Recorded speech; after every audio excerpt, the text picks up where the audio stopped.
कोई मिलिया, एक ऐसी कहानी जो रियलिटी से कोसों दूर है। राकेश रोशन ने कुछ ऐसे लोग होते हैं ना जो रियलिटी से दूर होते हैं और अपनी ही इमेजिनेशन में गुम होते हैं, तो बस वैसे ही इमेजिनेशन को राकेश रोशन ने खूब अच्छे से पर्दे पर उतारा है। एक लड़का होता है रोहित, लेकिन रोहित अपनी उम्र के हिसाब से नहीं रहता, उसका दिमाग बच्चों जैसा रहता है और बच्चों के साथ ही वो खेलता है, बच्चों के साथ वो पढ़ता है।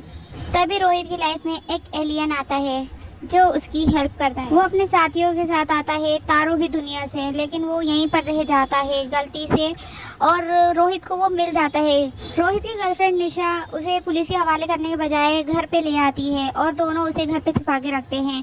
उनकी अच्छी दोस्ती हो जाती है उस एलियन से और रोहित को वो काफी सारी शक्तियाँ दे देता है, जिसके बाद से रोहित पूरी तरह बदल जाता है। निशा दंग रह जाती है रोहित के बिहेवियर में इतना बदलाव देख। अब रोहित इतना बड़ा हो जाता है कि वो अपने स्कूल की 7वीं क्लास से डायरेक्ट 10 तक पहुंच जाता है, क्योंकि 10 के आगे तो और कोई क्लास होती नहीं है।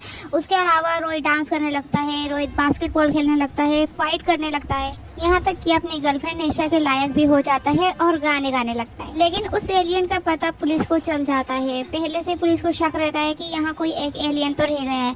अब ढूंढते ढूंढते पुलिस रोहित के घर तक पहुंच ही जाती है। वो उस एलियन को रोहित से छीन लेते हैं, उससे जुदा कर देते हैं। रोहित किसी कीमत पे भी उसे नहीं देना चाहता।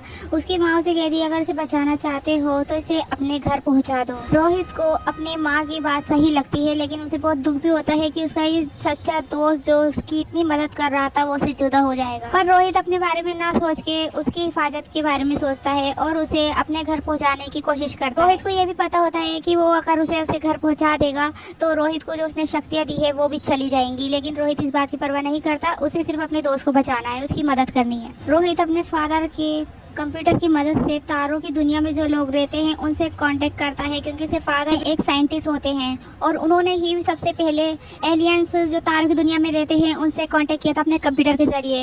रोहित ने खेल खेल में उसी कंप्यूटर के जरिए उन लोगों को यहाँ बुला लिया था जिसमें ये एलियन यही रह गया था। अब रोहित को हर हाल में अपने दोस्त को सही सलामत उसके घर भेजना है। इधर पुलिस रोहित के पीछे लगी होती है और रोहित अपनी जान पे खेल के अपने दोस्त को उसके घर हिफाजत से पहुँचा देता है। उसके बाद रोहित पहले की तरह एबनॉर्मल हो जाता है, वो बच्चों की तरह ही हो जाता है। पुलिस उसे गिरफ्तार कर लेती है, लेकिन उसकी दिमागी कंडीशन देख के उसे छोड़ दिया जाता है। वहीं आखिरी के सीन में हम देखते हैं कि रोहित की जो शक्तियाँ थी वो जादू ने उसे वापस दे दी है और रोहित एक नॉर्मल इंसान की तरह जीने लगता है।